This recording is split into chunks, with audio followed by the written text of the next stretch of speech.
Hello and welcome to the Good Stories podcast. I'm Jody here again with Steven, and I don't know about you, but man, I had a busy week. It included, though, mailing out several bookmarks. We have bookmarks, people. They're fun. I sent out a couple t-shirts to Patreon supporters, and I did a fast-paced road trip that included at least 5 bookstores. So that was really cool, and I got to look around, but I'm a little bit tired. So Steven's going to drive this one today. Happy to help. But if you are listening and you would like a bookmark, we're happy to share. I got a bunch of them. So reach out to us. We have an email address, goodstoriespodcast@gmail.com, and we can get them to you. Also, if you are interested in one of our awesome, I call them Jolly Dragon t-shirts, they are complimentary to our Patreon supporters. That sounded pretentious even saying it. They're complimentary. But you can find anything we do, short stories and extra stuff on Patreon for free. And that is patreon.com/goodstoriespodcast. Time number 2, patreon.com/goodstoriespodcast. And I guess if you're an independent bookstore out there, thank you. Keep doing what you're doing because I love stopping by. Big fan. So keep going. Anyways, hello to you, brother. Hello, Jody. It's good to see you. Good to see you, too. Big Welcome week. back. Thank you. Do you know, I looked back and we have not done a Tolkien-specific story since March. Ooh, well, let's fix that today. Right? When we did The Hobbit. So we are long overdue. Aha. Today's the day. So if you're a fan of Tolkien, but you've only read the trilogy or The Hobbit, this one might be new to you if you haven't gone through the Tolkien reader. And it is super fun and oh so clever. It's about a reluctant hero named Farmer Giles of Ham. So, time for a story. Woken by his dog, Farmer Giles of the village of Ham is distressed to learn a giant is walking through his fields. With the aid of a blunderbuss and a lot of luck, he is able to drive off the offending giant, much to the benefit of his standing within the village. Subsequently, when a dragon arrives, he is summoned to deal with this monster as well. Luck is again with him, and the dragon is sent away with promises to return with wealth as a ransom for his life. When the dragon fails to return, the king summons Giles to once again seek out and conquer the monster. Farmer Giles must see if his luck holds while confronting his fellow villagers, the king, and, of course, the dragon. So here's a spoiler alert, because we're going to go start to finish. It's going to be great. So, what do you want to start with? I would like to start with a passage from another Tolkien book. The quote is, "It's a dangerous business, Frodo, going out your door. You step onto the road, and if you don't keep your feet, there's no knowing where you might be swept off to." I got swept off by this story. This is not a long one. It is a short story, but it is enchanting. It delighted me the first time I read it when I knew nothing about language or history. And now that I know a fair amount about language and history, I love it even more and more and more. And so I just enjoyed reading this one. I enjoyed looking into it, and I'm really excited to start talking about this story. It is really fun and funny. I know sometimes people can get bogged down in the trilogies with the long descriptions and things. This one's not like that. It is just charming and kind of hilarious the whole time.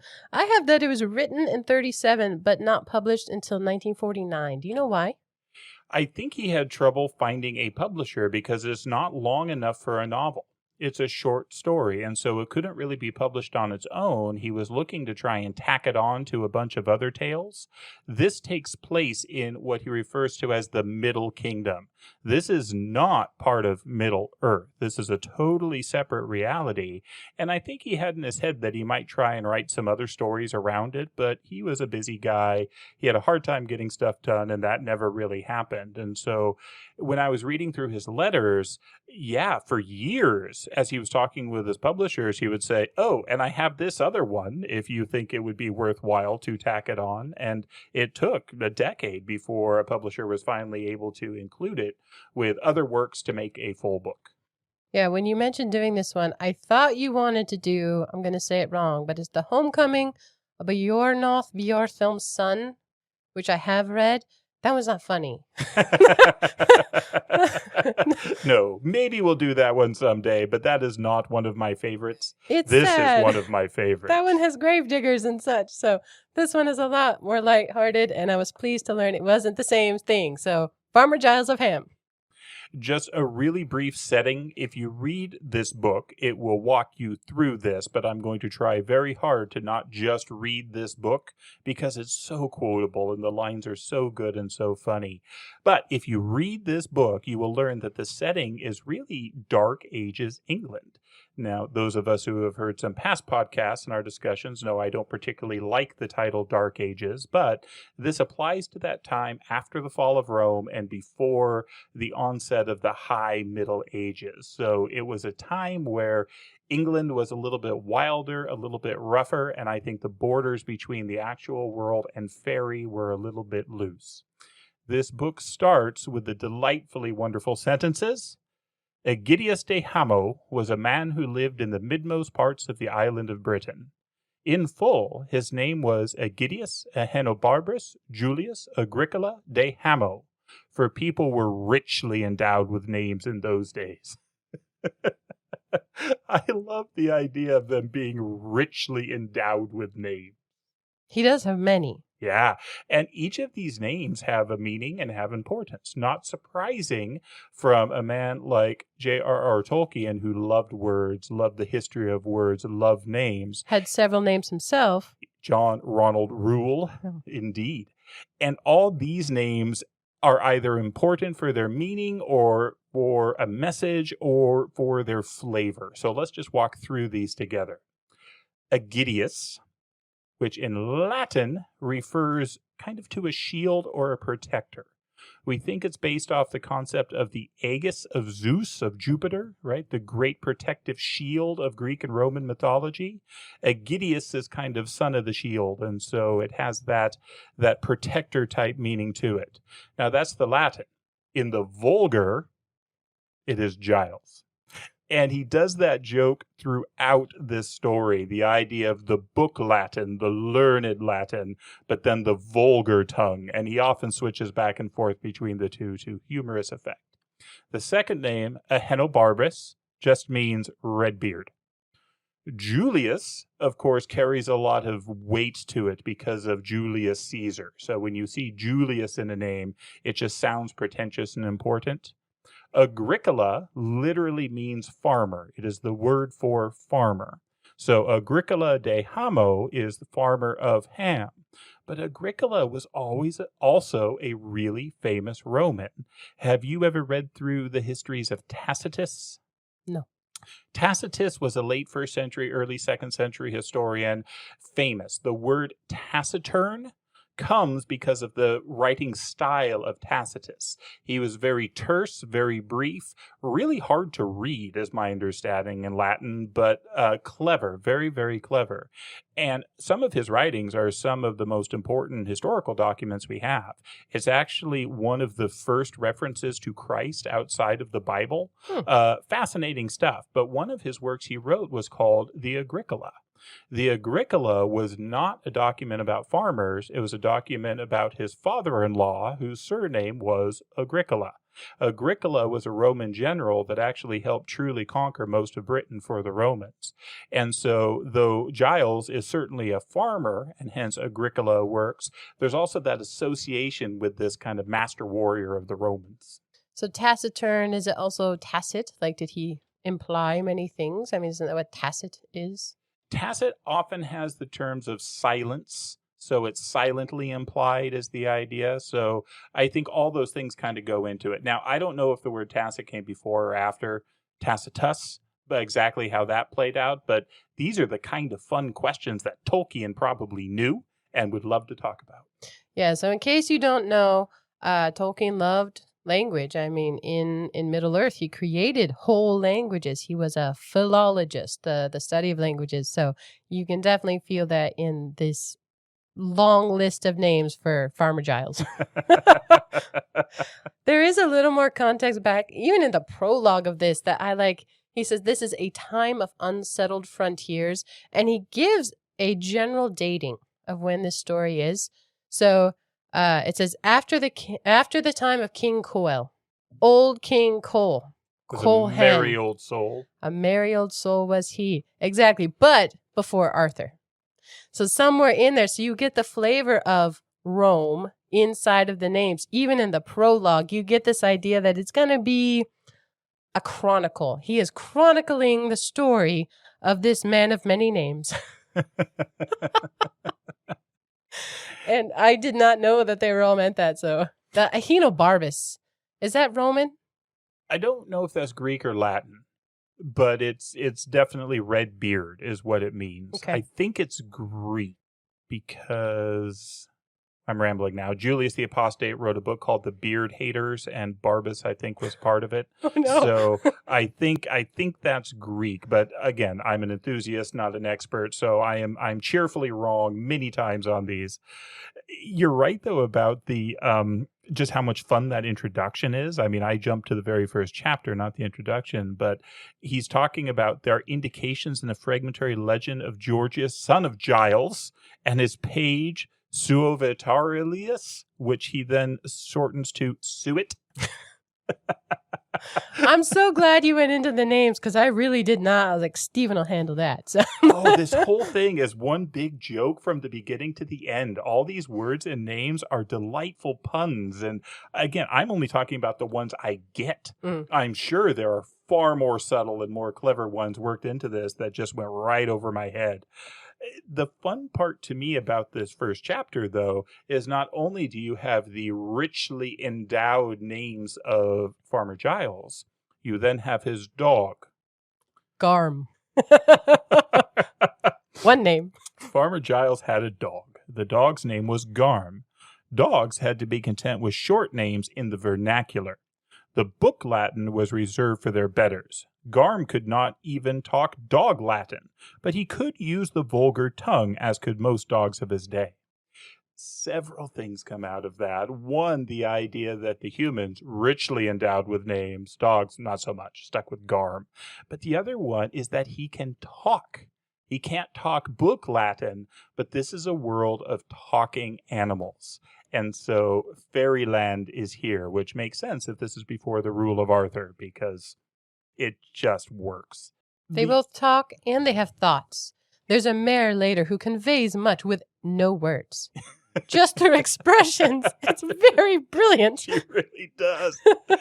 And this totally reminded me again of the Fellowship of the Ring, where the hobbits are walking through the forest and that fox walks by and says, hobbits, out after dark.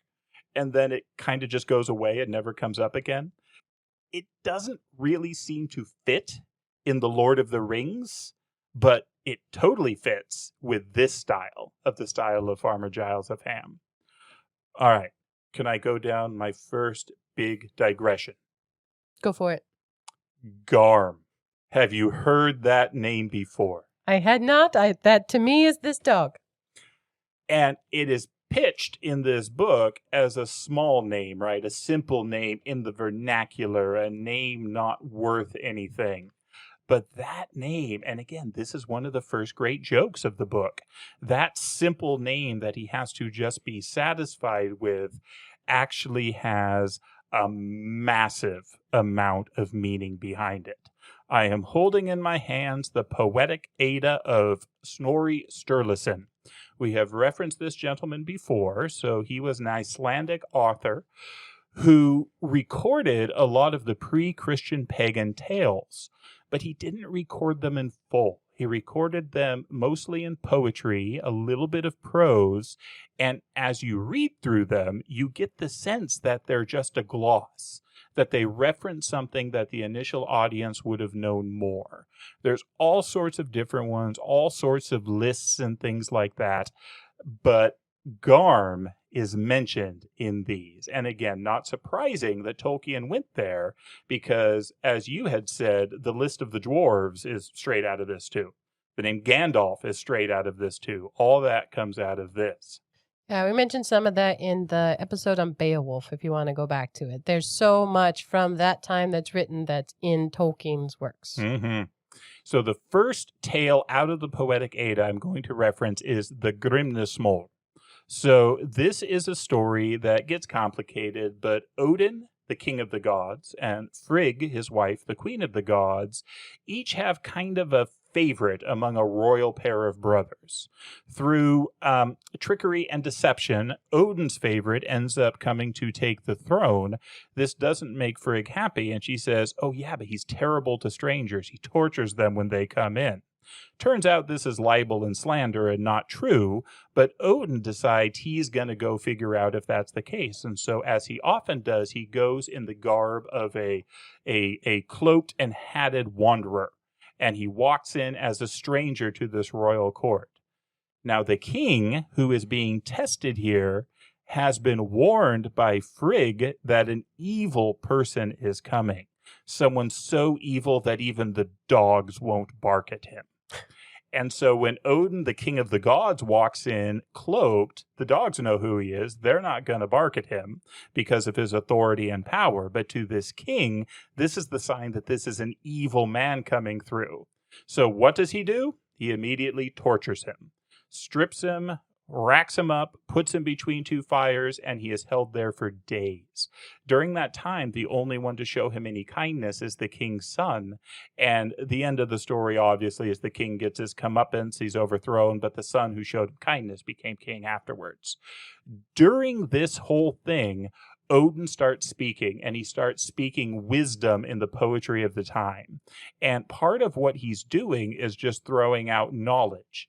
And so I turn your attention to stanza 44, which says, the best of trees must Yggdrasil be, Skithblathnir best of boats.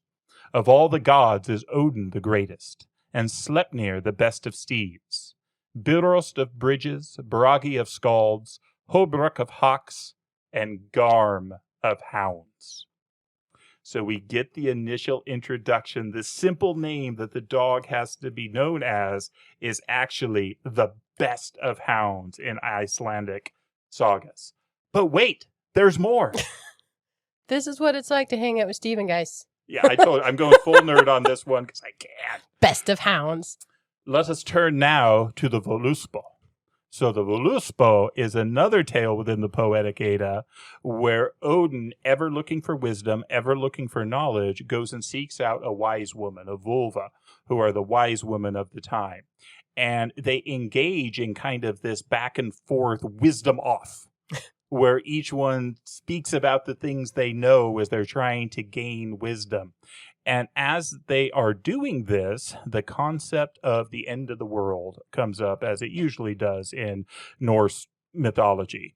The fate of the gods, the twilight of the gods, Ragnarok, right? This ending where the gods will die. Are these ladies like the fates in Greek mythology? No, the fates in Norse mythology are the Norns. They're a very specific set of sisters. This is not a Norn. This is a vulva. This is more like a wise woman or a witch doctor or a seer, or like in the Old Testament where Saul goes to the prophetess to get Samuel brought up. That's more what we're dealing with right here. So a woman of great knowledge and wisdom. As they are talking through the concept, though, of Ragnarok, this recurring theme pops up, this recurring motif. It shows up at least 3 times in my version, and maybe more in others. And so it says, now, Garm howls loud before Gniphellir. The fetters will burst and the wolf run free. Much do I know and more can see of the fate of the gods, the mighty in fight. And that line happens over and over and over as a recurring motif. The idea that the howling of Garm will actually be part of what brings in or rings in the ending of the world, the final battle and confrontation between the gods. That's incredible. And this is Garm. This is this hound. And again, just passed off so lightly as this vulgar vernacular name of this dog in this book. But we're not done yet. It's one of those, if you know, you know, that if you've read enough, you would get it, that this was a big deal. I have not read enough. I'm so glad you did. Well, there is one more reference that I'm going to go through here, and I'm going to do this one at some length, so feel free to cut this out if you feel it is warranted, but here's why I'm doing it. Norse mythology we know some about because of these writings, but there is so much we don't know. These writings and things we have preserved are essentially fragments, tidbits, small parts of it. And there's this sense of this great ocean of stories and tales and song behind it that we just don't have familiar. And so most of these poems are too long to read in full. I encourage you to pick them up and give them a go. But one of these actually is short enough that we can read it in full. And so I'm going to read Baldur's Drömmar. So this is Baldur's Dreams. And this is only 14 stanzas. And so I'm just going to read it. And let's see if we can find Garm in this one. Once where the gods together met, and the goddesses came and council held, and the far-famed ones the truth would find, why baleful dreams to Baldur had come. Then Odin rose, the enchanter old, and the saddle he laid on Sleipnir's back. Thence rode he down to Niflhel deep, and the hound he met that came from hell. Bloody he was on his breast before, at the father of magic he howled from afar. Forward rode Odin, the earth resounded, till the house so high of hell he reached. Then Odin rode to the eastern door, there he knew well was the wise woman's grave. Magic he spoke, and mighty charms, till spellbound she rose, and in death she spoke. What is the man to me unknown, that has made me travel the troublesome road? I was snowed on with snow, and smitten with rain, and drenched with dew, long was I dead. Odin spake. Vegtam my name, I am Valtam's son. Speak thou of hell, for of heaven I know. For whom are the benches bright with rings, and the platforms gay bedecked with gold? The wise woman spake. Here for Baldur the mead is brewed, the shining drink, and a shield lies o'er it. But their hope is gone from the mighty gods. Unwilling I spake, and now would be still. Odin spake. Wise woman, cease not. I seek from thee all to know that I fain would ask. What shall the bane of Baldur become, and steal the life from Odin's son? The wise woman spake. Hoth thither bears the far-famed branch. He shall the bane of Baldur become, and steal the life from Odin's son. Unwilling I spake, and now would be still. Odin spake. Wise woman, cease not. I seek from thee all to know that I fain would ask. Who shall vengeance win for the evil work, or bring them flames the slayer of Baldur? The wise woman spake. Rind bears Vali and Vestralir, and one night old fights Odin's son. His hands he shall wash not, his hair he shall comb not, till the slayer of Baldur he brings to the flames. Unwilling I spake, and now would be still. Odin spoke. Wise woman, cease not. I seek from thee all to know what I fain would ask. What maidens are they who then shall weep and toss to the sky the yards of the sails? The wise woman spake. Vegtam thou art not, as erstwhile I thought. Odin thou art, the enchanter old. Odin spake. No wise woman art thou, nor wisdom hast. Of giants 3 the mother art thou. The wise woman spake. Home ride, Odin, be ever proud, for no one of men shall seek me more, till Loki wanders loose from his bonds, and to the last strife the destroyers come. So we have in this poem the reference to the Hound of Hell. So this, most people agree, is Garm.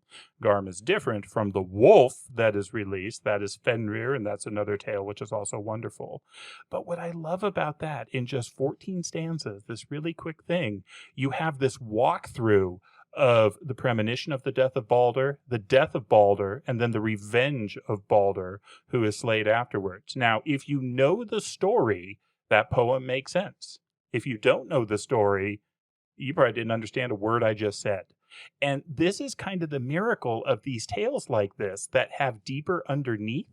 And that obviously was very serious, but in Giles of Ham, we have a very humorous version of that, where there are all these things where if you know the backstories, there's so much depth to it. But you also don't need to know the backstories because it's just a fun story.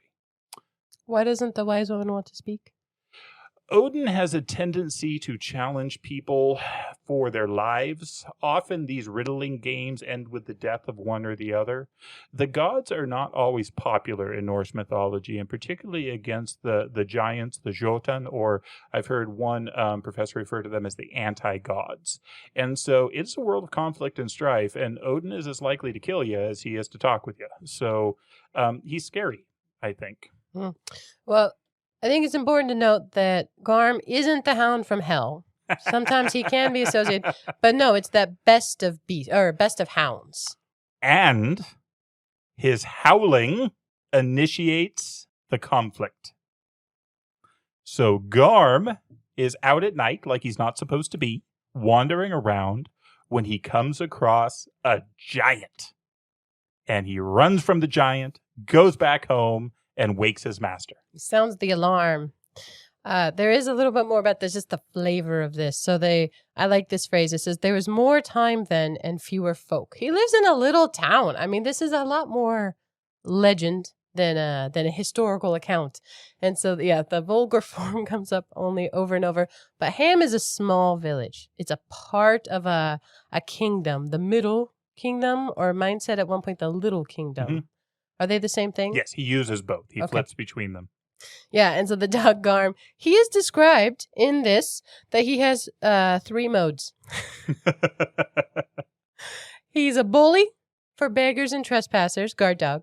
He's a braggart for other dogs. He is the best of hounds, after all. And wheedling for his master. Yes. Because he cannot either bully or brag over his master. His master is better at both. Yeah, and Farmer Giles, he is quite the bargainer. Nobody can out-bargain Farmer Giles. It's kind of his superpower. Mm-hmm. He doesn't really have one, but he's very set in his ways. But man, this is a time of haggling, driving a hard bargain. Well, I think in here, doesn't he say that he spends most of his time trying to keep the wolf from the door, which he defines as keeping himself as fat and as lazy as his father was before him? Correct. And it says Garb helps him with that. Yeah, and that's where it references the wide world. And I like in this when phrases or names are capitalized. So he had no interest in the wide world out there. That is capitalized. But then it kind of shows up with the giant. In a big way. Yeah, and the giant is described as nearsighted, super deaf, can't hear a thing.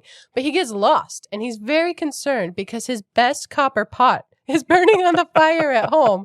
He doesn't want it to get burnt out the bottom. So I like this line. He makes a wrong guess at the right direction and heads off in a hurry the wrong way. And that is where Garm discovers him and heads home yelling. The farmer is not happy to be woken up in the middle of the night, and neither is his wife. They chuck a bottle at the dog. It says a well-aimed bottle. Well, and then his wife, who we learn her name is Agatha, the wife says, oh, ignore the dog. He doesn't know what he's talking about. Drown him in the morning. So, these are harsh folk in their own little way. What does Agatha mean? I don't know. Oh, no. You see, there's even more. There's so much depth. Giles yells at the dog, and he's like, what's got into you? And he basically says, oh, what's come into you? He says, nothing, but something's come to you. Mm-hmm. And it's a giant. And the wife, Agatha, she doesn't believe it, right? No, doesn't know what he's talking about. Giles kind of believes it. He says he half believes the dog because, quote, in the small hours of the night, giants seem less unlikely. True. At 2 a.m. in the dark. And he's worried about his farm. He says property is property. And Farmer Giles had a short way with trespassers.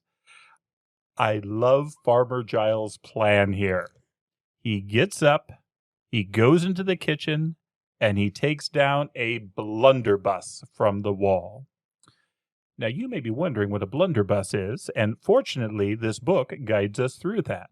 It says, indeed, this very question, it is said, was put to the 4 wise clerks of Oxenford, and after thought they replied, a blunderbuss is a short gun with a large bore, firing many balls or slugs, and capable of doing execution within a limited range without exact aim, now superseded in civilized countries by other firearms. Yeah, had you seen a blunderbuss before? In the movie Beauty and the Beast. Yes, where it's very short-barreled and it has like that trumpet bell shape. What I know about them is it's from a Dutch word, blunderbuss, which means thunderbox or thunder gun. And people who get into firearms, they get excited about these. It's this time of flintlock, right? And loading one of those was chancy at best, and whether it would work or not. So it was more to give somebody speed instead of accuracy, because you could also just shove random shrapnel in there, like nails and wire And what does he do? He puts in like chunks of bone and anything sharp. Broken pots. He does some nails, does some wire, but like you say, anything sharp. And it talks about how he doesn't normally fire this off. In fact, there's been some discussion in the village whether it could actually fire, but he decides this time he's going to load it up with gunpowder. It says that normally they only use gunpowder for fireworks. It says that this was not a civilized country. They actually preferred bows and arrows, but he's got this blunderbuss, and he has heard there's a giant, and out he goes. How would you even know how much gunpowder to put in? If you're just shoving in random stuff, I think it says he puts in an extra measure just to make sure. The thing could explode in his face. I mean, it's pretty bad. It seems very possible to me. Very sketchy, yes. But it says that he was more anxious about his property than his skin. So this guy gets his boots on and his unused blunderbuss, and he heads out into the night to find a giant. Meanwhile, the giant has been causing trouble. He's been walking around. Every place it steps, it destroys whatever crop house thing is there. It squished a cow. Galatia, which I think roughly I don't know Agatha, but I think Galatia translates roughly to milky. Oh. Milky the cow. He squishes Galatia. Totally flat. That's what freaks out Garm. When he sees the cow just crushed under this thing's foot. It's a very big giant. But the description of it is very good because Giles is outside. He doesn't see anything. It's dark. But the giant approaches him from behind a hill. So his head is seen first. And Giles panics. And he shoots the blunderbuss, happens luckily to be aimed toward the giant, and it is a scatter shot. I mean, it's like a current shotgun, right? There's a spray, and all this junk goes in the giant's face. Fortunately for Giles, a nail goes straight through the giant's nose. Score. The giant assumes it's a mean bug. Blast, said the giant in his vulgar fashion. I'm stung. But a mean bug. And these are nasty, unhealthy parts. Grabs a couple sheep for a, nighttime snack. And he goes off. Giles wins. And he's lying flat on his back. He's just waiting to get stepped on by this giant. Sometimes it's better to be lucky than good. He's very lucky. Yeah. The giant does finally make it back home because he's now going in the right way. And I'm sad to report his copper pot burnt. Bottom burned out. Just gone. The sheep made me think of Maui and boat snack, sheep snack. He loses his pot. But Giles is lying there, kind of struck. What's the word I'm thinking of? Where he's stunned. Stunned on the ground, but he hears people cheering.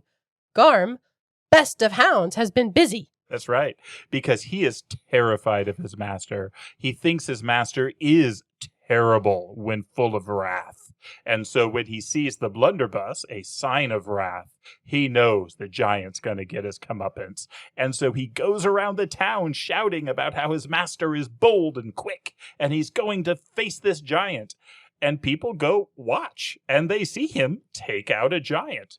Lucky it may be, but he did it, and the giant went away, and it did wonderful things for his reputation in the community. It also proved that the blunderbuss works, so Giles has no more issues with trespassers. Because as you said, there had been some debate as to whether it would actually fire. I actually marked that passage, but even as they cheered, they took note for their own profit that after all, this blunderbuss could really be fired. There had been some debate in the village inns on that point, but now the matter was settled. Farmer Giles had little trouble with trespassers after that. So it's a big win. Big win of a night for Giles. Honestly, there's so much from The Hobbit in this, like the idea of luck. Mm-hmm. Giles is wildly lucky in many ways. He gets, his skin saved. The dog announces the giant. It works out even though he wasn't even aiming. Luck, turns out, is really helpful. So the pastor, the miller, the blacksmith are kind of the important people of the town, and a couple others. Mm-hmm. I mentioned a couple others. They come congratulate him. It's so good. They describe how they pat him on the back, but his shoulder's sore from the gun. So he didn't like that. But they start drinking and congratulating him. And as Giles has more and more drinks, he gets a big head himself. And on their way out, the pastor pats him on the back. And Giles's hands are big and red, like his beard. So he gets some vengeance there, too. It's conveyed in this one little paragraph, and there's so much there. It's comedic. It tells the story. He's brilliant. Tolkien is a master. He packs so much into this, and, well, it doesn't end there, because a reputation like this is going to spread. Story spreads. It's obvious the king is going to hear about this, and so the king sends him a letter. I like that it takes 3 months. There's a lot of bureaucracy amongst the king and his knights. But meanwhile, Giles gets free drinks all the time. He is feeling great. And he comes home singing old songs of heroes all the time. He's feeling good. And the way he describes the free drinks, he goes to the fair and it says he had enough free drinks to float a boat, which meant he almost had as much as he wanted. So close. Maybe it's good he didn't have more. I am glad you mentioned time here, that it takes 3 months. So may I go into another digression? Go for it, brother. Time. Tolkien was a master of detail. He was a master of these little things that I wouldn't normally think about, and I think most humans wouldn't think about, but he was superhuman, and he thought about these things, and especially things like time. And as this message comes, the giant we know came in the summer. That's really the only reference we get for what time. But the message to him from the king comes on the Feast of St. Michael.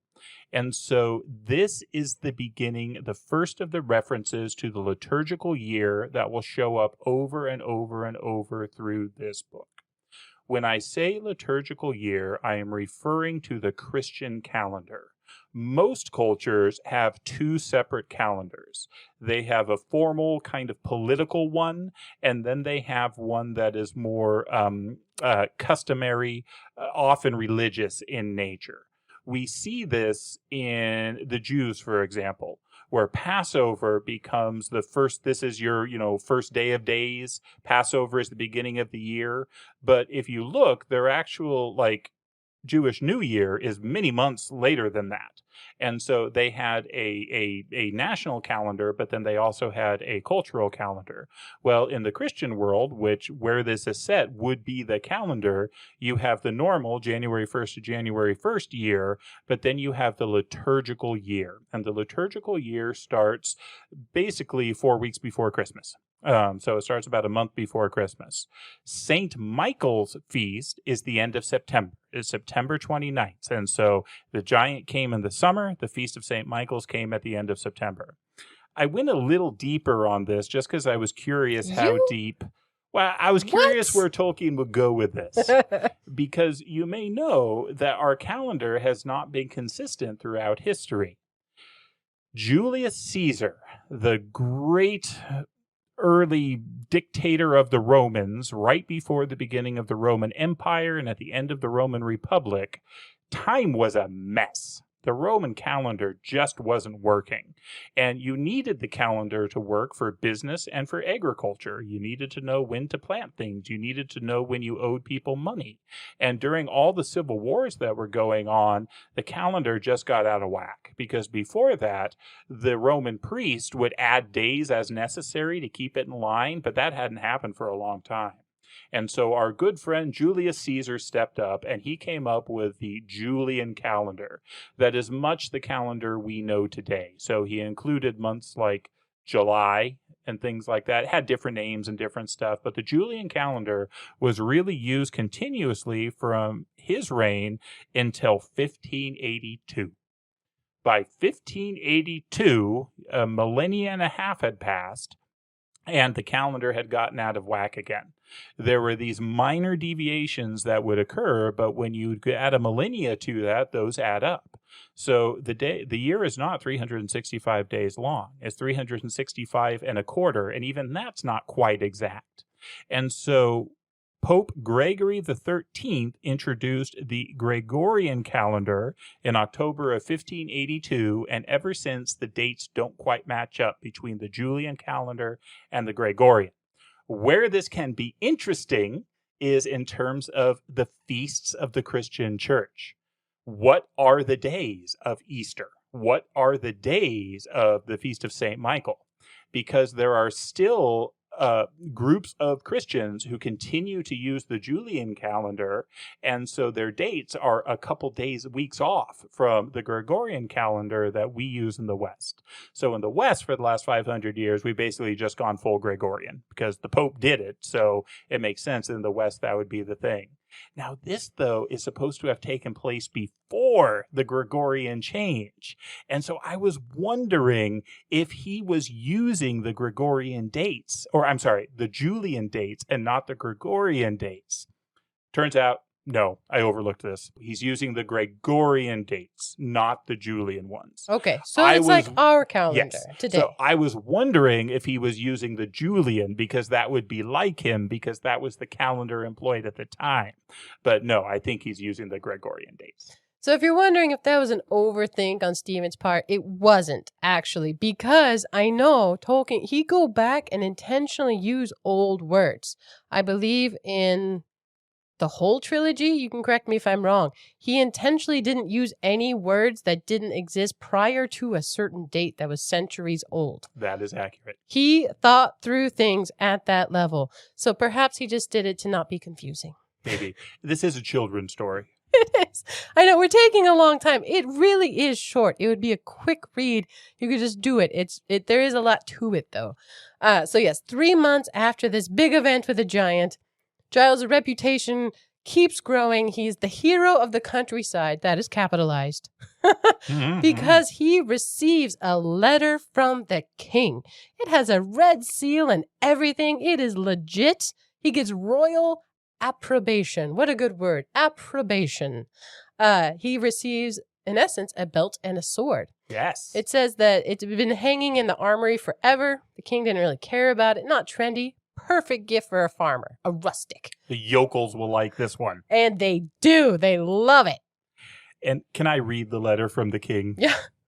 The font is actually really hard to read in my version, but I think I've got this. It says, Ego Augustus Bonifacius Ambrosius Aurelianus Antonius Pius et Magnificus, Dux Rex Tyrannus et Basileus Mediterratarum Partium subscribe.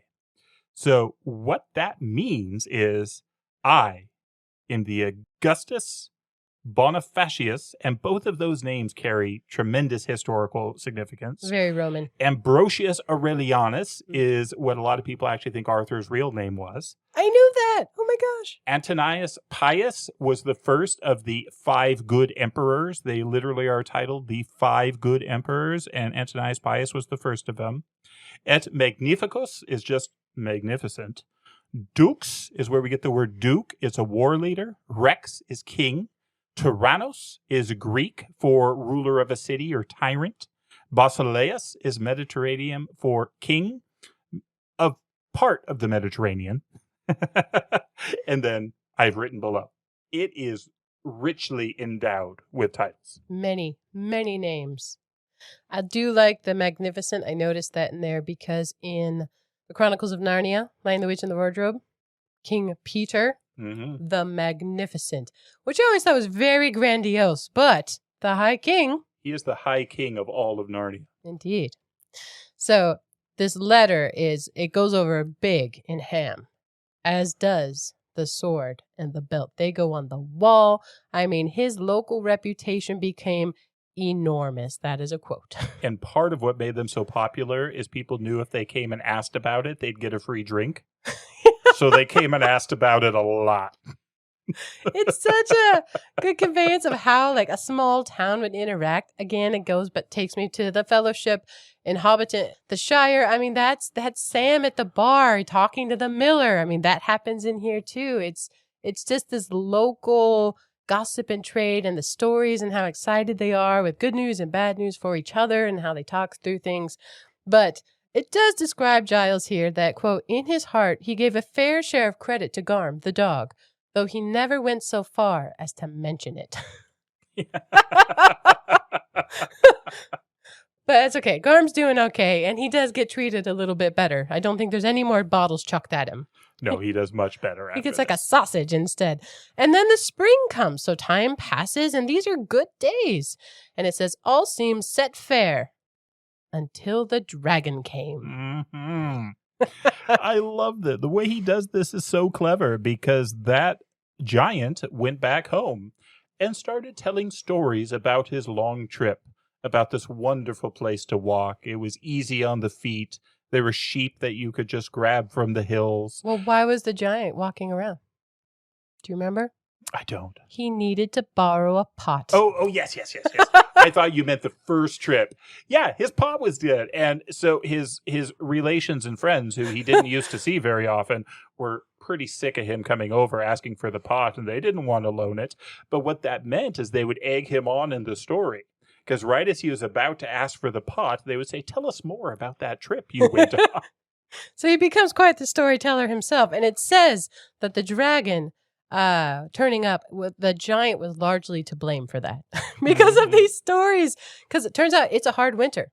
So up in the mountains, and it describes why the dragons lived up there, because the knights in the kingdom used to go adventuring more. And they would kill off dragons. And so the dragons knew that they needed to stay more where they were safe. Later, they called it a dragon's playground. I mean, this is where they hang out, the dragons and the giants. But a hard winter, they're hungry. And they've heard stories about this soft land with sheep everywhere for the taking.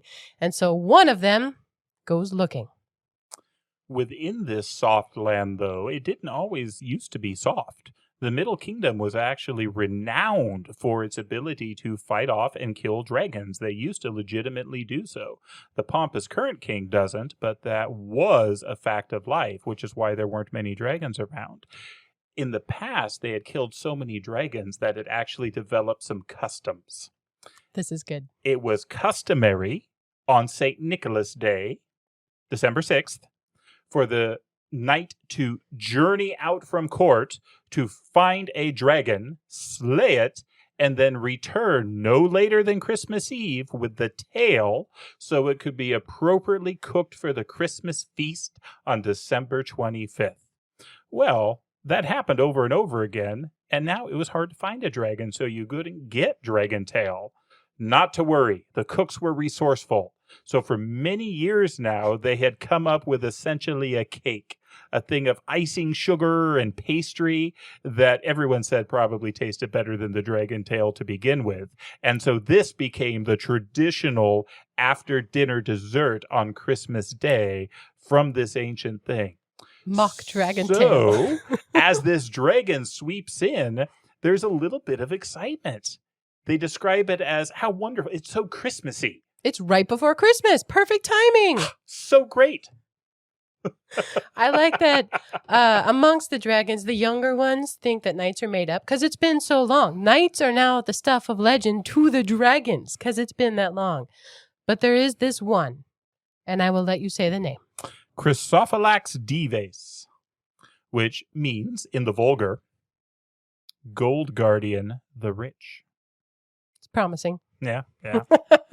It describes him as cunning, inquisitive, greedy, but not over bold. The dragon's got a brain. Often dragons are portrayed with wit, right? They have sharp intelligence when they're not just raging. And so Chrysophylax, did I say it right? I don't know if it's right, but it's how I say it. Oh, see, I took it in chunks. I had like Chrysophylax before, but I think yours is better. Chrysophylax. Let's go with that. He's super cool. I mean, Smaug is probably my favorite dragon of all time. Chrysophylax he's a little more funny.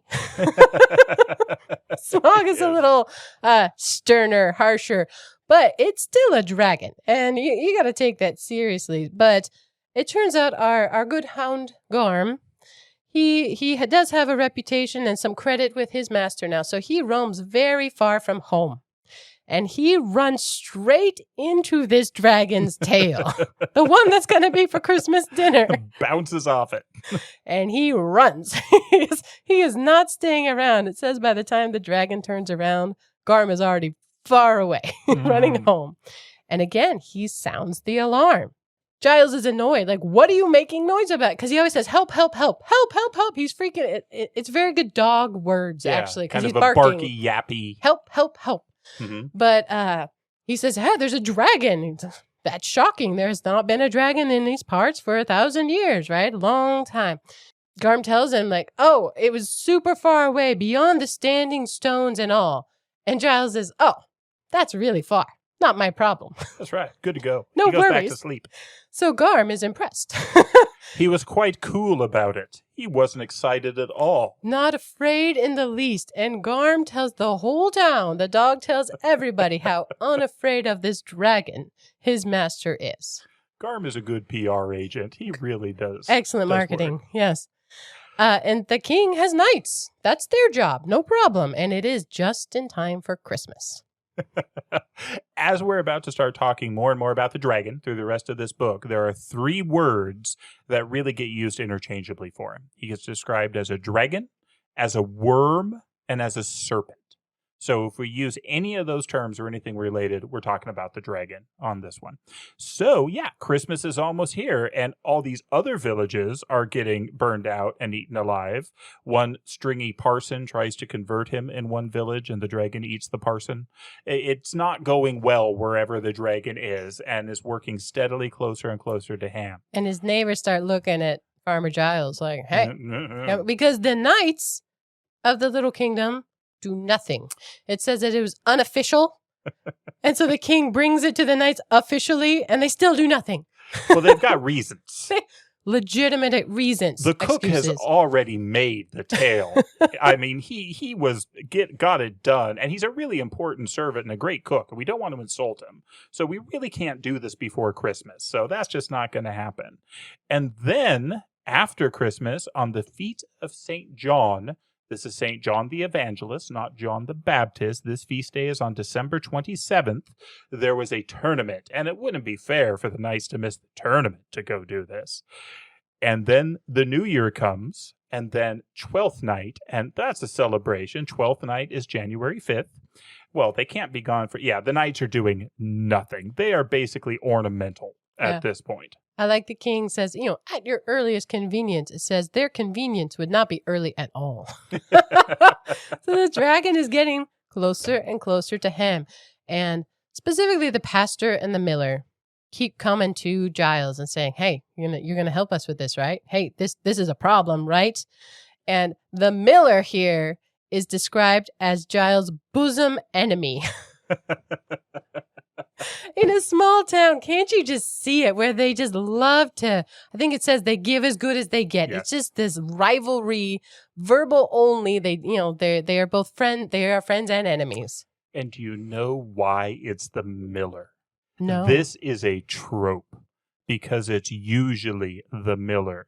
If you have in the Lord of the Rings, it's Ted Sandyman, the miller, and the miller's son, right, who are the ones who argue with Sam and Frodo and are kind of sketchy and actually kind of line up a little bit with Saruman when he comes. In the Canterbury Tales, the miller's tale, the miller is evil. The miller throughout, especially medieval literature, is usually a villain. It makes sense when you think about it. This is a world of farming. So people are growing their corn, growing their wheat, growing whatever it is they grow. But then to actually eat it, they have to take it to the miller because they're growing too much. They can't do it with hand pestles and things like that. It is the miller that has the grinding stone that can grind all this. And so they bring the work of their hands to the miller, and he hands them back a bag of ground meal. They have no way of knowing whether that's actually all that was ground. It is too easy for a miller to just take some of it and say, yeah, here it is. And kind of notoriously, they were thought to have done so. And so the miller was usually kind of an untrusted character. It's kind of like when we go to a mechanic. The mechanic has tools and skills that I don't have. So when he tells me it's going to cost this much, I have to kind of just agree with him. Okay. But I always assume I'm getting cheated, at least a little. Oh, that's why a good mechanic is wonderful. Worth their weight in gold, as was a good miller. But one gets the sense that many villages do not have the luxury of a good miller, and so they are frequently villains, and I think that medieval trope plays into this as well. I think tech support could be labeled in there as well, because I don't know when they tell me something's wrong. Yes. Well, and I hate to say it, but doctors. But doctors. See, a good doctor. So great. We're very grateful. But here, as his neighbors keep looking at Giles, like the dragon's getting closer, Here's a quote. He says, he was finding that a local reputation could require keeping up, and that could be awkward. Then he hides the sword in a cupboard. It's been on the wall, this talking piece, and he hides it in a cupboard. It's at this point that the parson, who is a good man, I believe, Yes, he invites himself to dinner, and he makes some pointed comments about Giles' reputation and his ability to defend them, I think. And he has to see the sword. Like, where did it go? And they pull out this sword. It's amazing. It's an enchanted sword. it's the coolest thing ever. I love this story. Has dragons and an enchanted sword With a name. Oh, we'll get to that in a moment. The sword would not stay in its sheath. It starts jumping out. Giles has to physically restrain it to keep it into the sheath, like tie it down because it won't come out. And the parson, who is a man of great learning, says, "Oh, that's interesting. Do you mind if I borrow that?" It has runes on it, but nobody can read them. I think Giles can't really read anyway. No, he is clever. He is not smart. He has no book learning whatsoever. Only knows the vulgar tongue. But the parson, he learned some stuff. Yeah, Giles is all too happy to part with the sword, and so he gives it to the parson, and the parson takes it home, and it says he spends the night pulling down many learned books to go over this and review it and translate it. It says that the armorer, who was used to magic runes and special swords and things, didn't even pay the sword any attention, but the parson did. And he went through it and translated, and by the next day, he was going around door to door, sharing the following words. "Our good Aegidius," he said, "by the king's grace, is now the owner of Caudy Mordax, the famous sword that in popular romances is more vulgarly called Tailbiter." And that's what it means. Caudy Mordax is, well, it's kind of tail death, but it works. Tail biter. So this is a sword that will not say sheath in the presence of a dragon. It'll jump out and of its own accord kill the dragon and just go after this. Apparently this was owned by a great knight of old, the legendary Belomarius, the greatest of all the dragon slayers of the realm and reputedly an ancestor of the current king. But again, heavy plain swords were out of fashion in court. So this is now in the hands of the good Aegidius. It says, without doubt, in a brave man's hands, no dragon can resist it. And Giles has heard of this sword. That's how common this story is. He has heard of it, and he gets a little stoked. But this whole time, he is bargaining. This man is a bargainer, and he too is making excuses. Well, he's got the lambs and the cow's lame and all these different excuses. But at the end here, he's running out of excuses, and he's kind of down to the last one. He's like, well, yeah, I got this sword, but I don't have any armor. Yeah, who do you think I am? I need armor. So they call in the blacksmith. Before that, just real quick, because I love it, the flattery goes high from the populace. They all crowded around him, calling him good Aegidius, bold Ahenobarbus, great Julius, staunch Agricola, pride of Ham, hero of the countryside. I mean, that's laying it on pretty thick. All the names come out. The blacksmith. What did you think of the blacksmith?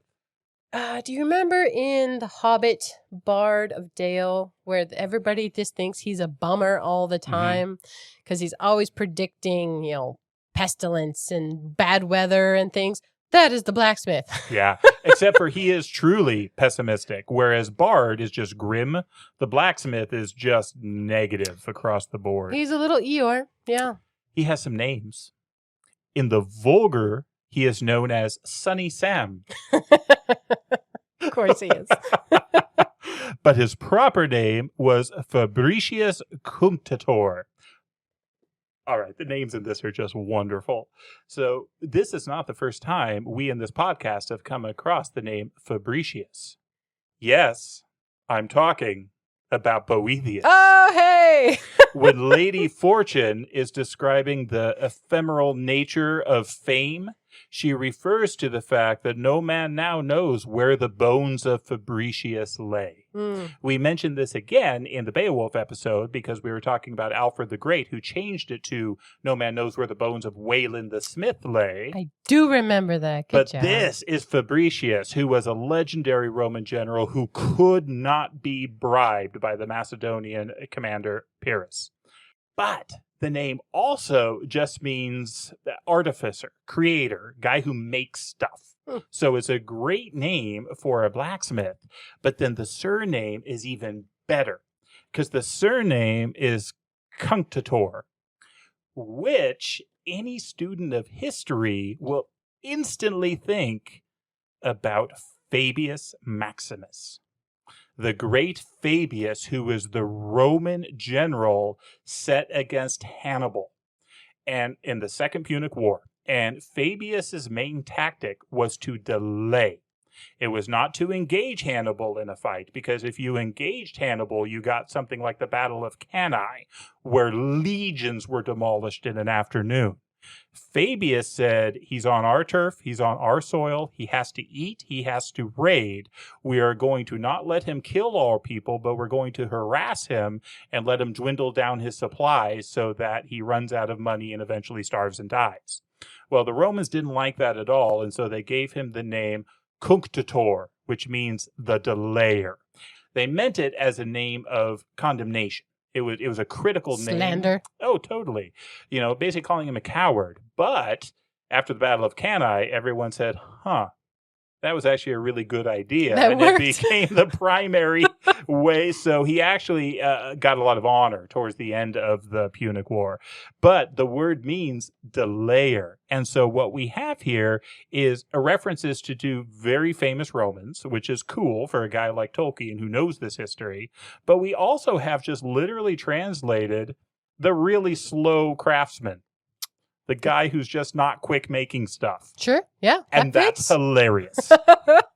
Well, he tells them, like, I can't make you armor that fast. There's a dragon coming toward them. Real stuff takes time. He says, that will take a while. This is a quote. He says, we'll all be dead by then, or at least in the dragon. That's where I got Eeyore. We're all gonna die. Oh, totally. He also says that he doesn't have the skill to do this. He says that, it would take the skill of the dwarves to make true mail. And he references where there's one ring going inside 4 rings. Anyone who has actually crafted chainmail understands what he's talking about. What? Who would do that, Stephen? Yeah. So this is a traditional Western weave called 4-in-1 mail. It is not quite as cool as the classic 8-in-1 mail known as King's mail, but it makes sense. It's so that's like double linked. Steel. Oh yeah. The eight ring would be like inside itself 4 times. I'll show you the hauberk I made. He made a hauberk long ago now, but he did. Long ago. But they come up with a plan. I think it's the Miller's idea that, well, you have a jerkin and you could put some rings on that, and they're just gonna dangle there loose there and. So they do. They find some loose rings and they basically tack them onto this leather jerkin. It jingles. It's loud. It's ridiculous looking. It does take a couple days, but they make him some ridiculous armor. And it actually really falls in line with what a lot of people wore, where they would sew rings and metal onto leather jerkins, and it provided some protection. So it's hilarious and silly in this setting, but it's actually pretty true to life too. Yeah, I like that he covers it up, though. He puts on a cloak, he covers up his helmet, and they're like, what are you doing? We made you that. He's like, hey, it does not seem sense to me to let a dragon know you're coming along the road sooner than need be. I think the dwarves and the hobbit should have talked to Farmer Giles. They should have talked. He at least has some sort of plan for facing the dragon. To me, it's counter. He's not a knight, because a knight arrives and announces a challenge, right? That's the protocol. He does not do that. He is going out, and it does say he looks ridiculous, but they don't tell him that because he's going to go look for this dragon for them. And he goes out on the Feast of Epiphany. This is January 6th, and Epiphany is the manifestation, the unveiling. In the liturgical tradition, this is usually the celebration of the baptism of Christ. There's some difference between the East and the West on how we do this, but this is the revealing of the Son of God to the world. And here we have the revealing of Farmer Giles of Ham, no more just accidentally going out to protect his crops. He is going out on a full-on quest. He is going intentionally to face a dragon. And so we have growth, and how fitting that this is on the Feast of Epiphany.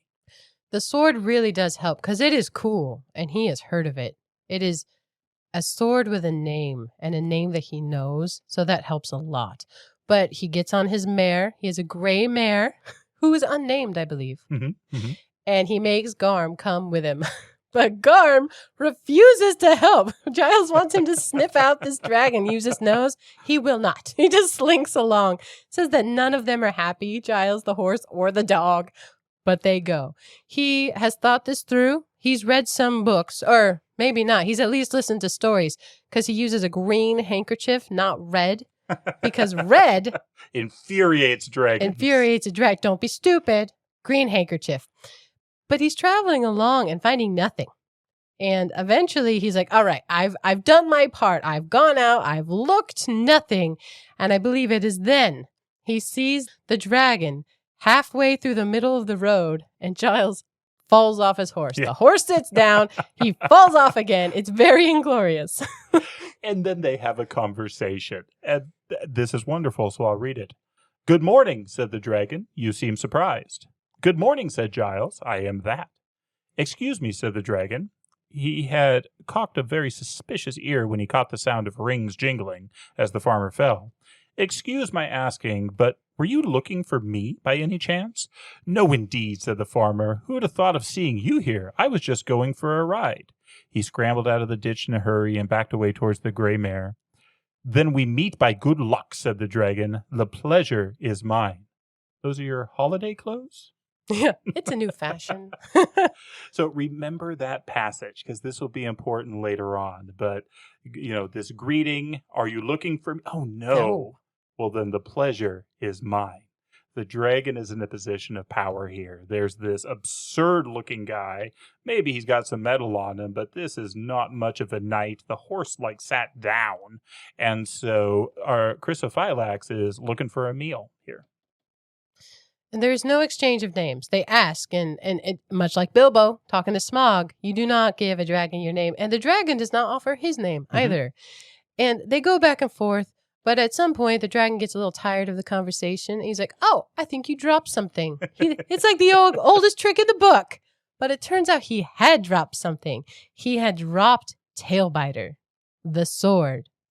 So as the dragon surges toward Farmer Giles, he picks up Tailbiter, and it says Tailbite was quicker than the dragon, and it flares up at him. It's good to have an enchanted sword. Oh, yeah. And, Farmer Giles does know what he's doing, but the sword is doing what it can, and it's waving, and the dragon is now offended. "You have hidden who you are." It's another trick. "It used to be the custom for knights to issue a challenge, and then we'd go at it." And Farmer Giles says, "Well, maybe it was, maybe it is, but I am not doing it." He says, "I can't abide trespassers." True. He never has. And he claims that he has even shot a giant for trespassing. And the dragon is mad at the giant for lying. Oh, the guy told me it was easy here. There's an ongoing kind of back and forth little kerfuffle. But what ends up happening is the dragon rears up, and Caughty Mordax takes matters into its own edge. It leaps forward, pulling Giles behind him, and strikes at the wing. Now, it says that if it had been any knight who actually knew what he was doing, the sword would have gone for a more vulnerable spot, but it did what it could. It's because Giles waved his arms. It said it was like he was chasing off crows. He pulls a farmer move, and it goes for his wing. It cripples the dragon's wing. He can't fly. He can't fly away. And now he's stuck, and Giles is a haggler. He knows how to get a deal, and so he starts marching the dragon back to town. No, he runs. Oh, he runs the dragon, chased by the mare. Chased by the mare. The dragon runs because he cannot fly, and the mare waits for Giles to clamber on, and they chase after it. And once they finally get to town, because people start watching and they're cheering and they see this happening, the dog jumps in the chase like he'd been helping the whole time. I can't remember the term. Like he had the audacity to join in or something. He snuck back in there. It's hilarious. And people are watching this man on his horse chase a full-grown dragon who was of some lineage and importance. Oh, yeah. We learn several times. Yeah, this is a wealthy and experienced dragon. But the dragon, he basically puffs his way into town. He's got nothing left, and he collapses in the high street. In the middle of this town. Thus ensues some bargaining. Right. Giles doesn't actually engage in much of this. So he starts off, he says, well, what do you mean, basically? And then you see this twinkle in the dragon's eye, because if there's one thing dragons do, it's haggle for gold. And this obviously took me to the concept of the dragon sickness. The love of treasure, the greed that comes from it. It's a massive theme through The Hobbit. It is the reason Eustace in Voyage of the Dawn Treader turns into a dragon as he's lying on this pile of gold thinking dragonish thoughts. Well, this whole town starts thinking dragonish thoughts because they are going to make this dragon buy them off. They're going to make him go back to his home and come back with wealth, and the haggling begins. And even the dogs are involved. Garm keeps wondering, well, what about the dogs? What are they going to get? And so they go back and forth. Yeah, the deal, it starts with like 18 pence a person, and it goes to pounds and bags of gold per person. And finally they establish, okay, all your riches back here, 7 days. Don't be late. And they make him take oaths. Right. That would wither anybody to take these kind of oaths. At some point it says, a dragon doesn't have a conscience, so that wasn't going to work. And it is the blacksmith, the naysayer. He says, a worm won't return, but you do what you want. And the day the dragon is supposed to return is the feast of Saint Hilarious and Saint Felix. This is January 14th. So again, Giles sent off on the 6th of January, Epiphany, and they give him till the 14th of January to come back. And those are saints, those are early martyrs. But what's fun about this are the names.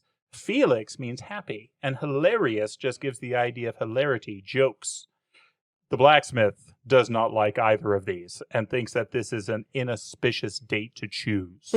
Now, most other people would think a day of happiness and hilarity would be a wonderful day, but not the blacksmith. And so, again, these little details are just so good. And so even the king comes to wait for the dragon's return, and he makes some speech about how all the wealth is by right his, but don't worry, I will be generous. And it says that only Giles is happy amongst all the people because he's pretty sure he's going to get something. He didn't make the deal anyway. And things are looking good for him, and he'll get rewarded by the king. We do learn that the king has some money problems. Yes. But him and his knights stay, and they eat all the food, and they make lots of promises. But that day comes, the Feast of Hilarious. And Felix. The dragon does not show up. But they point out, that was probably not enough time for him to even get to his cave, let alone make it backloaded down. So we'll give him more time. They wait. That's right. The king, he pays lavishly in IOUs. He doesn't actually pay them anything. It's just marks to the exchequer. And the king keeps getting grumpier and grumpier. And eventually he just takes off in a rage. Yeah, so the steward, Tailbiter, Cuddy-Morax, does not come out. The dragon is nowhere close. So yeah, the king is off back to his kingdom. And 1 week later, after the Feast of Felix and Hilarious, Giles gets a letter. And he thinks it's going to be something good, like he's going to be knighted or given a title. But instead, it's a command. The knights of the kingdom are going to go retrieve their promised treasure from this dragon, and Giles will lead them. Yeah. You'll note he's not knighted. The king doesn't give him a knighthood. It's just a summons and a command. And it says that, you can't say no to a king like you can to your fellow villagers. Yeah. Here's so the he quote. went. It's, you cannot offer excuses to the king as you can to your neighbors. So there's no bargaining this time. He gets his mare. It's the pastor who says, "Ooh, take a good coil of rope with you." Oh, and I thought of Sam. Of course, the rope. He's gonna need a piece of rope. Yes. He's like, "Why would I need rope?" But okay. Nay, take heart, Master Aegidius, said the parson. It seems to me that you have a luck that you can trust. But take also a long rope, for you may need it, unless my foresight deceives me. And now, farewell, and return safely. And some time passes, and the blacksmith is quite pleased. He says, "No news is bad news." The mayor isn't excited about this trip. You say that funny. It's a mare, not a mayor. That one. The horse. It's a horse. It's a gray mare. What? A couple times you said it like the mayor. Oh, no. It's a horse, mare. Of all the things I mispronounced, that's not one I've even noticed. Wow. I saw that. Mayor. Who's the mayor? There's no mayor in this story. He's riding a horse. And they get to the kingdom, the place of the king, and they're tired and dusty, but the knights are ready to go. Oh, they're shiny. So They polished the armor. They're kind of grumpy that Aegidius is the one who's leading them. poor Giles, he has nothing with him. He barely has time to like have a drink before he gets back on the horse to go on this long journey to find a dragon's cave up in the mountains. I mean, it's very bleak for him. And this is where the mare, Yeah. not the mayor, the mare, she conveys much with her faces. She is offended, but she doesn't say anything. And it says it's probably good because it would have been highly disloyal to the king. Yeah, I think she renounced her allegiance to him almost immediately. I enjoy that the knights don't go very far. They just travel a little bit, and then they pull out their great pavilions and camp and talk about the latest fashion and hats and different things. And yes, so they have servants and baggage, and they're always talking and laughing. They have a minstrel singing. So it says in there that they are not going to catch the dragon napping. No. They're arguing about precedent, about who should give the first challenge to the dragon and who should be in front. Giles has no interest in precedent. He does not want to be the first one to issue a challenge to the dragon. And I don't think the mayor... Mayor, you're good. The mayor does either. No. And as the journey continues, she pretends to be lame. Yeah, he's up at the front. So Giles is at the front, but it says as luck, or the gray mare herself would have it, she goes lame. And slowly they fall to the back. Her face is so sad and pathetic. He actually gets off and leads her. They're both walking, so they're really far behind. But that works out. I mean, that's his luck right there. Because without warning, no challenge here, without warning or formality, Chrysophylax swooped out to give battle. Down he came upon the knights with a rush and a roar. And all the horses run. The servants and the baggage, they're scattered. But Giles is at the back. Mm-hmm. And his mare, this time, doesn't sit down, nor does she run. Says maybe it's because she was lame, but I like this reason that is speculated, that she knew in her bones that dragons on the wing, it's flying this time, are worse behind you than before you. Mm-hmm. She's got some wisdom. Yeah, she does. And she has seen this dragon humbled. Indeed. She has chased this dragon into the center of town. And so she has a great deal more confidence in Farmer Giles, I think, than Farmer Giles has in himself at this moment. But it said he stays by her side, for there seemed nothing else to do. This is another liturgical day. He says this happens on the Feast of Candlemas. Candlemas is February 2nd and is 40 days from Christmas Day. So 40 days from the birth of Christ. This was the official time of purification for a Jewish mother, where they then go present the child in the temple. And so this is a time of purification, of completion, and in modern liturgical worship, this is a time where the candles for the coming year are blessed. The lights that are going to be used over the course of the year, and many households will bring candles in to have them blessed for the coming year. So this is a time of light. It's also a time of fire with candles. So Chrysophylax coming out blowing fire makes sense, but then we have the light of the noble Aegidius stepping forward with Cadi Mordax. Oh, I love that. I didn't know that one. All right, I'm going to read this part because it's awesome. And so the dragon has been devouring knights, leaving them killed upon the mountainside. And so it was. that the dragon, charging down the line, suddenly saw straight in front of him his old enemy, with Tailbiter in his hand. It was the last thing he expected. He swerved aside like a great bat and collapsed on the hillside close to the road. Up came the gray mare, quite forgetting to walk lame. And then they have a conversation, and Farmer Giles says, "Excuse me, but were you looking for me by any chance?" And Chris of Firelax says, "No, indeed. Who would have thought of seeing you here? I was just flying about." And then Giles said, "Then we meet by good luck, and the pleasure is mine." Yeah! So good. The role reversal, because now at the beginning it was the dragon that was in a position of power and believed he was going to gain by this encounter. Now, weird as it may seem, this farmer has the position of power and knows he's going to gain by this encounter. And it is just such a well-crafted way of doing those two meetings separated in time. Absolutely. Giles tells the dragon, "I have come to collect payment. A bargain's a bargain." And he says he's not with the knights. Oh, I'm not with them. No, they're terrible. I don't care that you ate them. I'm here to collect. You made up a deal. It's a deal. And it said few had ever outlasted Farmer Giles at bargaining. So the dragon leads Farmer and the horse to his cave. I mean, up this path, it says it's 5 miles if it was a step. So it's a tense time for Giles, but he has the upper hand on a dragon. Mm-hmm. The dragon now tries to barter again. He says, "Can I keep anything?" I love, "Not a brass button." I mean, he is ready to argue. So the dragon goes in and pulls out a load of treasure. And Farmer Giles says, "Are you kidding me?" Well, he tells the dragon as well, "Come back quick or I'll come in after you." And the mare gives him a look like, "Really?" But the dragon believes it. The mare does not believe it. She does not. And he says, "I'll cut off your tail to begin with." Oh, the disgrace. So yes, he brings out one load and he says, "You better do better than that." Yeah.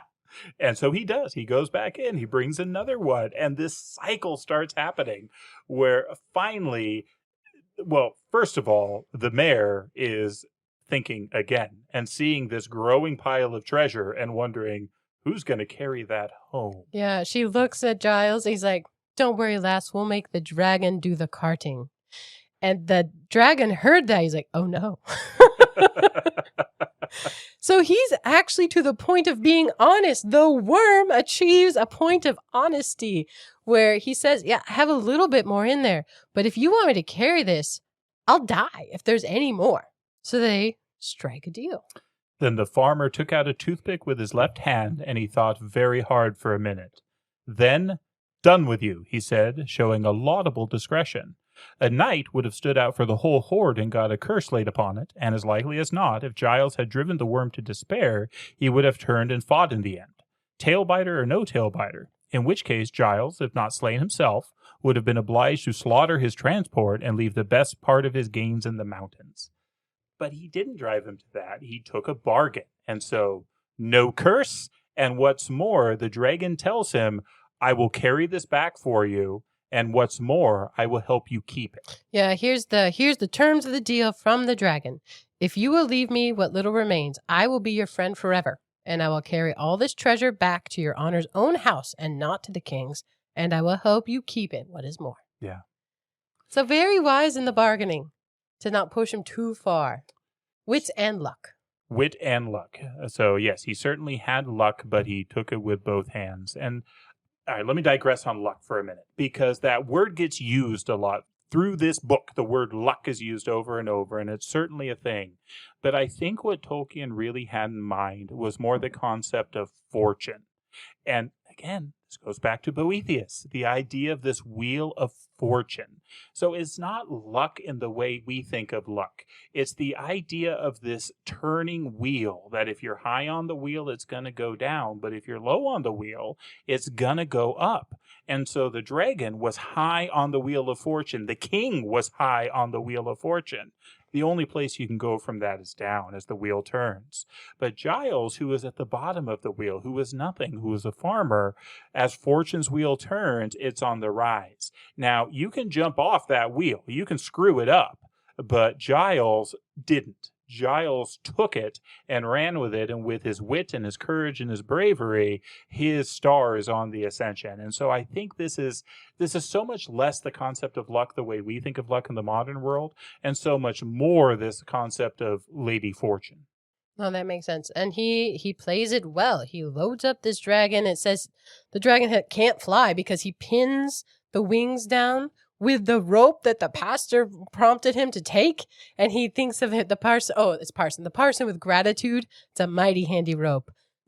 But it's a long walk back. And this dragon is loaded down. It does say the mayor has to carry like a thing. So you have this dragon loaded down, the mayor behind with like a box. Yeah. Giles did fill his pockets in case anything happened. Smart. So, yeah. With Tailbiter. But he's scared to go to sleep. It's even moving faster than they were with the knights. It's going to take more than one day. Well, and he's in a hurry. He doesn't have a lot of food, and he has a dragon.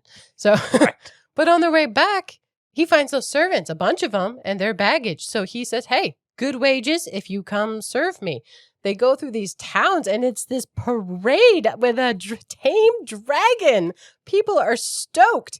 So he recruits young, willing men to help guard the stuff, guard the dragon, to help him. He makes his own entourage. The 12 likely lads. Yes. It says that at this point, Farmer Giles was starting to get ideas. It says it was a sight both merry and wonderful. He starts to feel like a lord, like a knight. And they keep showing up at these towns as this group, and it's on the heels of an announcement from the king of mourning. Mm-hmm. Because all those knights died on the hill. He thought all of them died on the mountain. So this time of mourning turns to celebration. It's funny because the dogs always give the dragon grief. It is very shameful, humiliating to such a proud one as Chrysophylax. And he is loaded down.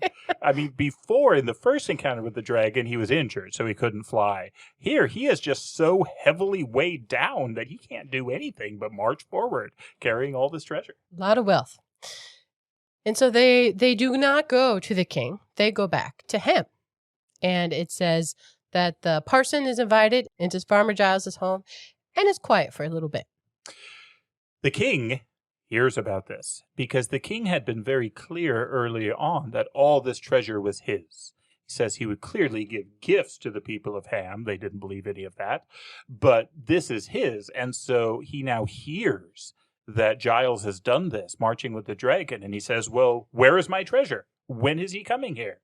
And everyone says, well, I don't think he's coming here. It looks like he went home. So he sends messengers, because he assumes that he is going home to change into suitable clothes, and then he will come back at the first opportunity. He does not. He does not. And it's really well written. The wording is wonderful as he does that. The messengers come back to the king, and they say, the dragon is back, and he is tame as tame can be. And he's like, well, make Giles show up. He's like, he won't come. Even though he's commanded by the king, he says no. And he uses the royal we. We are most displeased. And so he gets what's left of his knights, gets on a horse, and he heads off to Ham. And that line happens over and over. His knights or what's left of them. Yeah. But it says that Giles is no longer even the hero of the countryside. He is the darling of the land. He has just paraded a tame dragon through these towns. And the king finds Giles alone with his dog on a bridge at Ham. The bridge. The confrontation at the bridge. I love this so much because, again, this brings back so many references of these confrontations on bridges. Whether it's the Battle of the Milvian Bridge, where Constantine came to power, whether it's the Battle of Stamford Bridge, where the last king of the Saxons defeated the Normans, defeated the Vikings before the Battle of Hastings, whether it's Horatio on the bridge from Roman history with that great line, what better death for man to die than facing fearful odds, for the ashes of his fathers and the temples of his gods. The idea of the bridge, this choke point, this narrow way where one person can stand and make a difference, is so profound throughout all history. And we have that here, where we have the farmer and his dog. And the king comes up and he is furious. You always use examples that are not the examples I would pick, although they're great. Gandalf. Gandalf on the bridge in Moria. Clearly. Also excellent. And the Billy Goat's Gruff. That one occurred to me as I was driving today. I thought, yeah, that one too. I did not think of Horatio, but well done. Very well done. Yes, the king. It says his hot rage turns to cold anger. Actually, I got the Ender's Game in that, where when it turns cold, he can use it. Though the king has nothing to go with here. No. And he demands the wealth. And Giles says, finding's keeping and keeping's having, as we say here. It's finders keepers. But so much better said. Indeed, yeah. The king is also upset about things like the sword. He says, give me my sword. To which Giles responds, give us your crown. Giles has ideas, and the king is furious. He's throwing out his exclamations, lightning of heaven, 10,000 thunders. And he orders his knights, or what's left of them, to the bridge to go after this impudent farmer who is daring to say this to him. Well, Giles says, he looks at the knights. He says, you'll need a lot more to take me. The man has a tame dragon. Which, of course, makes me think of Gallivant. Absolutely. I have a dragon. And Chrysophylax, who has been lying deep in the river, rises up. And the fire in the worm turns the water to steam, and there's fog and steam, and this mighty dragon comes up, and he drives off the knights. The king actually shows some bravery here. I like Chrysophylax says, though, because he has this thick fog, and you can only see his red eyes glowing, and he says, the dragon says, I wish I could talk like Benedict Cumberbatch. He says, go home, you fools, or I will tear you to pieces. There are knights lying cold in the mountain pass, and soon there will be more in the river.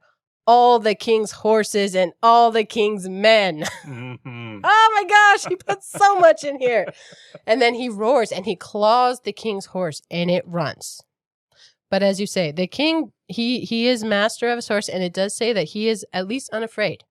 So he has some nobility inside him. He comes back once he, masters his horse, and he challenges Giles to single combat, and Giles just laughed like, No, go home. We're not doing that. Cool off.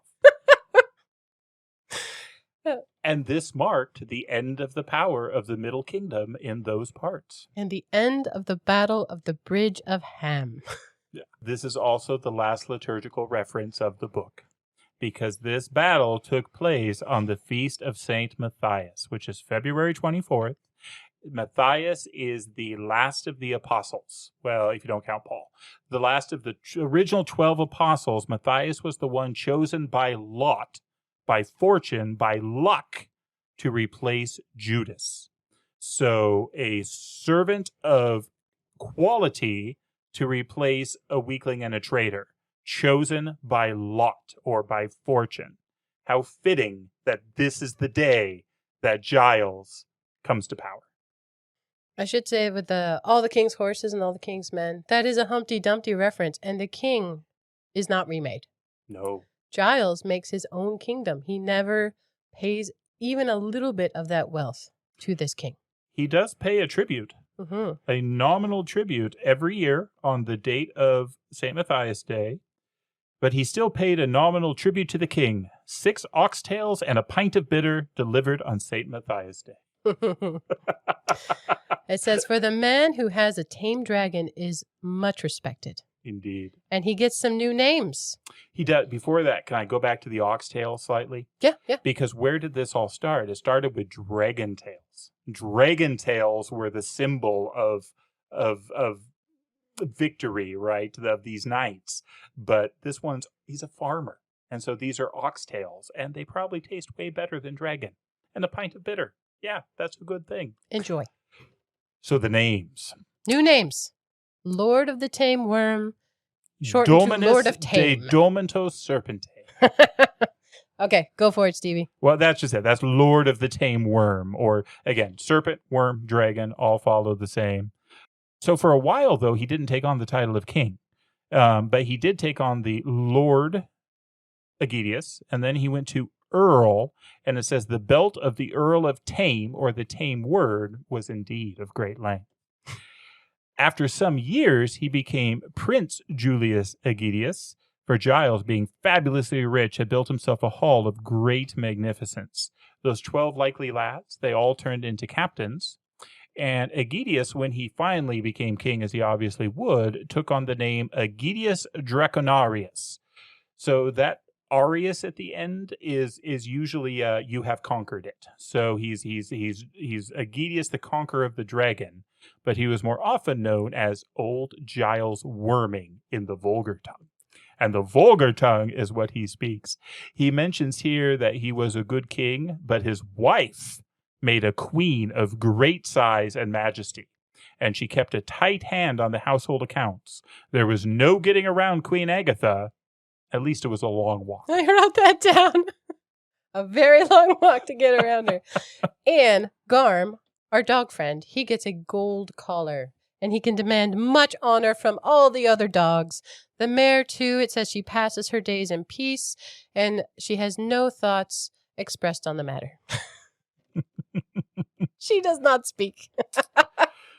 Should we talk now about the entire point of the book? Let me read one more line. A quote. It says, "It must be admitted that Giles owed his rise in a large measure to luck, though he showed some wits in the use of it. Both the luck and the wits remained with him to the end of his days, to the great benefit of his friends and his neighbors." He does make a couple laws that are hilarious. One specifically against unpleasant prophecy. The blacksmith is no longer allowed to do that, and the milling becomes a royal monopoly. It is interesting what each of those people then do. Yes. The blacksmith becomes an undertaker. It fits him more closely. Perfect. And then the miller becomes just obsequious, becomes kind of a groveling sycophant to Giles, and it's in line with their character. The pastor, though, becomes a bishop, and he says he gives him a cathedral to suitably, warranted by being a bishop now. And the dragon stays for a long time. But it does say that he gets expensive to feed because he keeps growing. But it says in his bad heart of hearts that truly he's as fond of Giles as possible. I mean, there was a sword involved, so they're kind of friends, as much as you can be friends with a dragon. Mm-hmm. And when the dragon does get back, he eats that upstart dragon that took over his cave. Whippersnapper. Yeah. Feels much better after some sleep. And he goes and picks a bone with the giant. Who sent him there in the first place with his story? It's so good. All right. Now we get to the real reason this book was written. This entire book is meant to justify a pun. It's meant to justify names of things that are in England now. So, for example, he builds a great hall so that he names Alla Draconaria, or in the vulgar, Worming Hall. There is a Worming Hall, and that Tolkien knew, and so this was his backstory for how it got that name. But even a worse pun, but a better joke, I'm just going to read it. "Now those who live still in the lands of the Little Kingdom will observe in this history the true explanation of the names that some of its towns and villages bear in our time. For the learned in such matters inform us that Ham, being made the chief town of the new realm, by a natural confusion between the Lord of Ham and the Lord of the Tame Worm, or Lord of Tame, became known by the latter name, the Lord of Tame, which it retains to this day. For tame with an H is folly without warrant. The river through London is the Tame, spelled with an H. It's the whole point for why the river has an H in the spelling, but is pronounced Tame. How great is that?" It's an excellent legend. And I was thinking about the creation of legends with this whole thing where there is no mention of that at all until this very last little bit. This whole story built up to the naming of the River Thames in London. I mean, I think personally, like a layer or two back. Like if you think of a pun or jokes, like they're a layer or two in deep. This is layer upon layer upon layer. I mean, it is so clever. I didn't see it coming at all. I was shocked. Like, oh my gosh, it's the Thames, Lord of Tame. So the thing that made me think about as well was the taming of a dragon. There are other stories with the taming of these, not just a wild beast, but beasts of legend. St. George. What is the story of St. George? I know there's some different tellings. Do you know offhand? Yeah, St. George and the Dragon has a few different versions, but the hallmarks of it are usually pretty similar. There's a dragon that is terrorizing a town and comes in, eats people, and comes in and specifically carries away a young maiden. St. George, the Christian knight of valor, goes after the dragon, slays the dragon, and saves the woman and brings her back to town. The telling I read of it, and I think it's the telling that Chesterton keys off of in his essays on it, is he doesn't slay the dragon. He tames it, or at least restrains it, and brings it into town, and kind of uses it as a bargaining chip, truly. But St. George is the patron saint of England. Yes. And interesting, this idea, I don't think St. George is even English. Is he? No. Yeah, so a non-English saint is the patron saint of the country. That's really interesting to me. And I only got into it at all because I had been reading a lot of Chesterton. Not all of it. We've been clear on that. He wrote a lot. But it's almost this, I mean, when I think of stereotypes about England, they are practical and stuffy and a little stiff. But this is a fantastical tale about a dragon coming into town. And that is their patron. I think that indicates some of this underlying love of myth and story and symbol. And I mean, you see that in this short story. I mean, we've been talking about this story in probably more time than you could just read it in. Oh, definitely. It's so good. I do like the quote from Chesterton because I do not know. He would count this as a fairy tale, right? Tolkien, I would. Tolkien, yeah. believe would count this as a fairy tale. The Chesterton line that he wrote about fairy tales says, fairy tales do not tell children that dragons exist.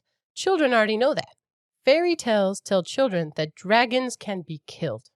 Or in this case, defeated, won over, tricked, bargained with, some variation that you don't you don't just lose because they're big and bad, bigger than you, stronger than you. It's very beautiful. I love Sir Giles, Farmer Giles, whatever his name is. He has so many. So much what you just said is great and is making my brain ping around to a few other different things that I hadn't thought of before. So one is just the very term Merry England. So that is the term I think Chesterton loved, the idea of the medieval, the strong, the happy, the joyous, merry England. And this is very much a tale of merry England. Not stuffy England, not Dickens England, it is merry England. And so I just like that term and wanted to say it. But the other thing is this made me think of a story we haven't read yet and probably won't for quite some time. But obviously this takes me to the Wheel of Time. With the Wheel of Time, there is a group of people called the Aiel. And the Aiel are awesome, but they live by a code called Ji et To.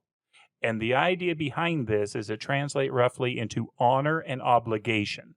So there are things that you can do to gain honor, to gain Ji, but there are also things you can do to gain kind of shame, obligation. And life is all about answering the obligation and garnering honor.